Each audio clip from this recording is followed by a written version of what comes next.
Om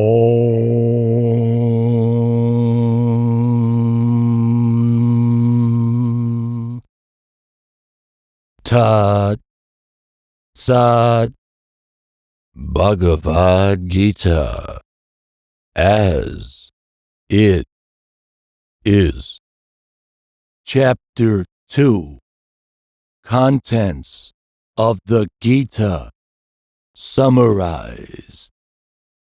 When doubts haunt me, when disappointments stare me in the face, and I see not one ray of hope on the horizon, I turn to Bhagavad Gita and find a verse to comfort me, and I immediately begin to smile in the midst of overwhelming sorrow. Those who meditate on the Gita will derive fresh joy and new meanings from it every day. Mahatma Gandhi. Arjuna said, "O Krishna, what are the symptoms of one whose consciousness is thus merged in transcendence? How does he speak, and what is his language? How does he sit, and how does he walk?"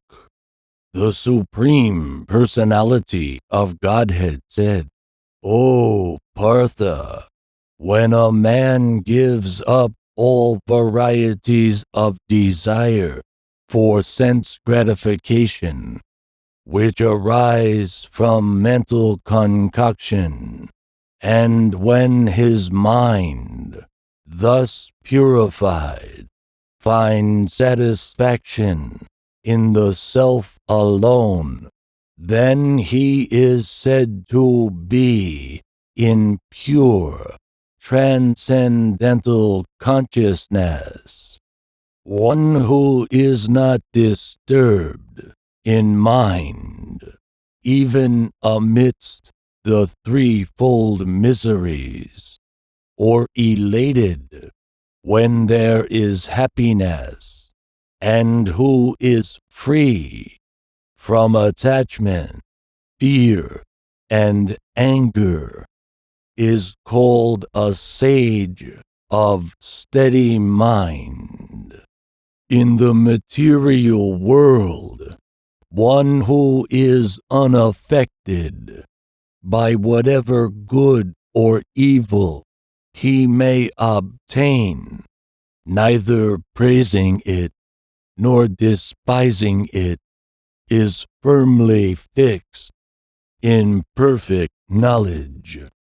One who is able to withdraw his senses from sense objects, as the tortoise draws its limbs within the shell, is firmly fixed in perfect consciousness.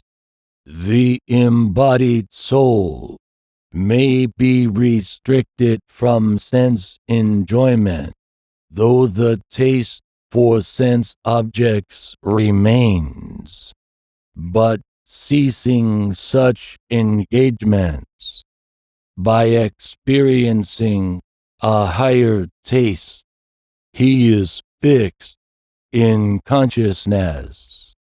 The senses are so strong and impetuous, O Arjuna, that they forcibly carry away the mind, even of a man of discrimination, who is endeavoring to control them. One who restrains his senses, keeping them under full control, and fixes his consciousness upon me, is known as a man of steady intelligence. While contemplating the objects of the senses, a person develops attachment for them, and from such attachment, lust develops, and from lust, anger arises. From anger, complete delusion arises, and from delusion, bewilderment of memory. When memory is bewildered, intelligence is lost, and when intelligence is lost, one falls down again into the material pool. But a person free from all attachment and aversion, and able to control his senses through regulative principles of freedom, can obtain the complete mercy of the Lord. For one thus satisfied in Krishna consciousness, the threefold miseries of material existence exist no longer. In such satisfied consciousness, one's intelligence is soon well established. One who is not connected with the Supreme in Krishna consciousness can have neither transcendental intelligence nor a steady mind, without which there is no possibility of peace. And how can there be any happiness without peace? As a boat on the water is swept away by a strong wind, even one of the roaming senses on which the mind focuses can carry away a man's intelligence. Therefore, O mighty armed, one whose senses are restrained from their objects is certainly of steady intelligence. What is night for all beings is the time of awakening for the self-controlled, and the time of awakening for all beings is night for the introspective sage. A person who is not disturbed by the incessant flow of desires that enter like rivers into the ocean, which is ever being filled, but is always still, can alone achieve peace, and not the man who strives to satisfy such desires.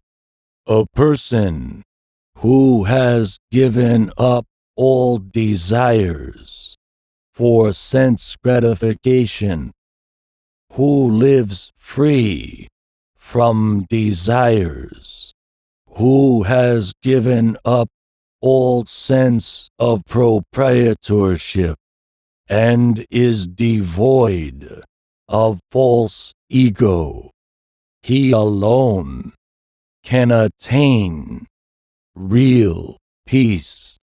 That is the way of the spiritual and godly life, after attaining which a man is not bewildered. If one is thus situated, even at the hour of death, one can enter into the kingdom of God. Thus ends Chapter 2. Contents of the Gita summarized. Bhagavad Gita as it is. Om